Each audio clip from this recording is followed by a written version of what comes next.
Nice to see everyone today. My name is Adam Stern. I'm CEO of Strata SFR. Welcome to the Exit Strategies and Disposition panel. I really like doing this panel. It's all about the future. It's where we try to better understand what's happening today so we can make better informed opinions, so we can inform our strategies on what will happen tomorrow. You know, one of my favorite movies is The Big Short. And they have this great scene where Selena Gomez, who's a pop star, was talking to some professor and sitting in the casino playing blackjack. And the professor talked about this common misconception called the hot hand fallacy. And basically what it is the human misconception that what happened yesterday will continue to happen into tomorrow. So if things were good yesterday, they'll continue to be good until tomorrow. If things were bad, they'll continue to stay that way. For those of us who lived through at least one real estate cycle, including and starting with the real estate crash and correction in 2007, 2008, we all realize that things only stay good until they get bad, right? Sitting here today, you know, it's kind of hard not to be optimistic. Getting through 21 the way we did feels to me a lot like facing a firing squad with a barrage of bullets being thrown at you and coming out clean on the other side without a scratch on you. Because 21 was a really, really tough year. You know, it was a year where we were coming out of the second year of a global pandemic, changing the way that we all lived and worked. As an industry, we faced historically high lumber prices. Supply chain constraints made it harder to find things like windows and doors and, you know, common things used to build houses, water fixtures. And all the while, we came out of 21 in a white-hot seller's market. Home price appreciation has been continued over the last few years at record high levels. Rent growth has continued to be strong. Vacancy rates has been surprisingly low. So it's kind of hard to come out of 21 thinking, what the hell can 22 throw at us that's gonna make a damn bit of difference? And now here we are in 2022. And for the first time in many of our lifetimes, including mine, we're looking at war in Europe, you know?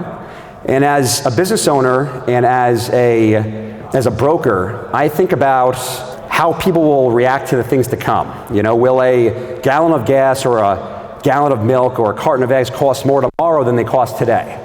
And whether they happen or not, but even if I think that's gonna happen, how is that gonna affect my spending habits today? Will I wanna save more money, or will I really spend the extra $200 or $300 to get that better single family rental if I think things will be worse tomorrow? No one really knows the answers to these questions. I think the best we can do is use a little bit of science and math and some good old-fashioned intuition and a little bit of faith to look at the information we have today and try to make the smartest decisions based on that information to make smart decisions tomorrow.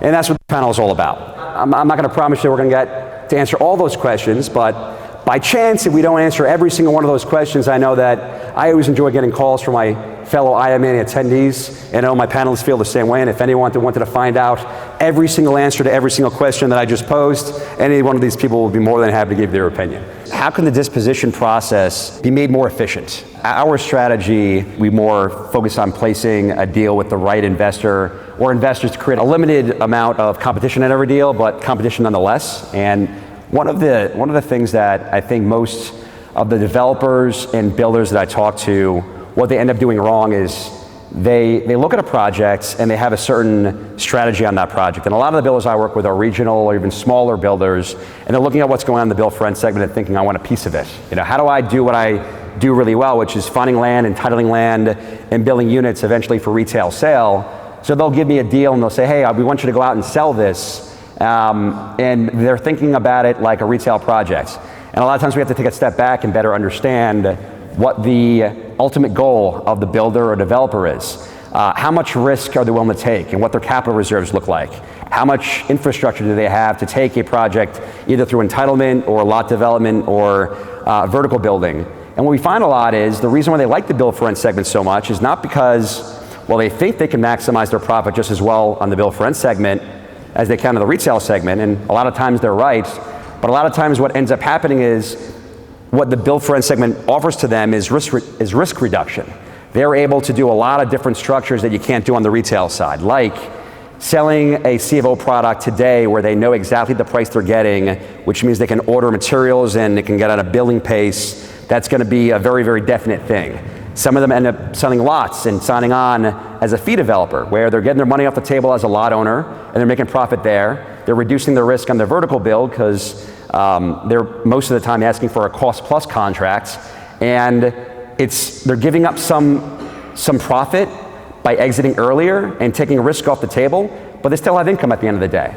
So a lot of the things we do is figuring out how to structure these deals, and I'd say 90% of the time we end up structuring it in a vastly different way than the project that's brought to us at the forefront. And by understanding this, generally we have a better disposition process, because then we can really find the fund or funds that really would like to engage that builder or developer in that project. And that's how we keep it pretty streamlined. Last question here is remaining agile. When might it be smart to utilize opportunistic selling opportunities? So in other words, people have a plan about how they're going to exit and when they're going to exit, but when is it smart to deviate from that and consider an opportunistic exit strategy? I look at it, most of the conversations that I have in the Build for Rent segment are with landowners or lot owners or land developers or builders. And every time I come into a new relationship and I look at, first thing I ask my clients is to show me their entire pipeline of entitlement deals or lot deals or new construction product that they're coming out with. And the sooner we can get our hands on looking at their pipeline, the better off I think a land developer or a builder is, because let's take an example. We had a project down in Florida that the entitlements were almost done, and the strategy was originally to sell the homes at C of O. And I said to the developer, who was also the builder, why not put it out there as a land development deal where you're essentially selling your land, at cost or a small profit, and you're guaranteeing the horizontal, because you know what your costs are going to be. You're essentially doing it yourself. It's the same as selling finished lots. And let's put it out there as a land development deal where they're going to take horizontal improvement risk and then vertical risk and see what the market is. Now, this is a sub-market outside of Tampa, so the interest level for that kind of deal, I found it was there, but not at the pricing that the builder wanted. But he's building it. He's going through the horizontal process, and now I have the opportunity to talk about it being a finished lot deal. And all of a sudden, that risk is shifted to the owner and not the ultimate buyer. And we're having a few conversations about it being a lot deal where they hire the builder to do a fee build. And if I strike out there, then I have the next leg, which is, hey, how about this C of O product? Would you like to buy the entire community? So I always find the earlier you get into a deal, if you're a builder, if you're a land developer, and you engage someone, whether it's a broker or someone that you know in the industry, to just try to figure out what those exit options are. Because you might be surprised. You might be surprised what price and what kind of risk a buyer might be willing to take off your plate. And it creates a totally different exit opportunity than you might have thought in the first place. We had another question from the audience, and they wrote, how are the deals structured when buying before dirt is moved? Is the buyer completing the project, or is the buyer agreeing to purchase once CO'd? It's funny, I'm finding that the way buyers are trying to get more competitive aside from pricing are deposit structures. For the first time over the last 6 months, I'm seeing funds being willing to buy a C of O deal where they put down as much as 20%, and they say to the developer, you can have 5% of this down payment at the start of horizontal.